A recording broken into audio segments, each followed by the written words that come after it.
அன்பார்ந்த இறை மக்களே, புனித ஜஸ்டின் அன்பு சார்பாக உங்கள் அனைவருக்கும் வாழ்த்துக்களை தெரிவித்துக் கொள்கிறேன். நம் கன்னிமரியாளை பற்றி நம் அனைவருக்கும் தெரியும்.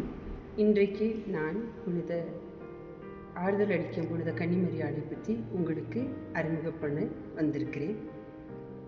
விபுலியத்தில் நாம் பல இடங்களில் ஆறுதல் அளிக்கும் புனித கன்னிமரியாளை பார்க்கிறோம்.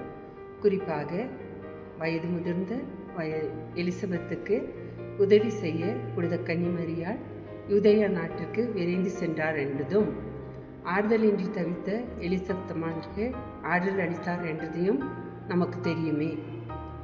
இன்னுமாக தன் மகன் சிலுவை சுமந்து பயணப்படுகிற நேரத்தில் கைவிடப்பட்ட நிலையில் இருந்த இயேசுவுக்கு புனித கன்னிமரியாள் ஆறுதல் அளித்தார் என்றதை நாம் விவிலியத்தில் பார்க்கிறோம். அதே போல இயேசுவின் சிலுவை மரணத்துக்கு பிறகு சிதறிப்போன பயந்து இருந்த சீடர்களை ஒன்று சேர்த்து ஆறுதல் அளித்து அவர்களை ஜெபிக்க செய்தார் நாம் அன்னை.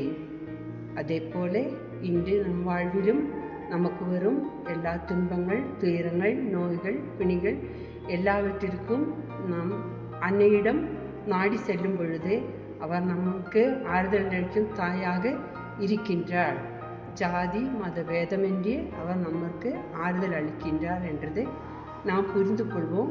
மாதாவை நாடுவோம், மாதாவின் திருச்சந்நிதிக்கு செல்லுவோம். மரியே வாழ்க.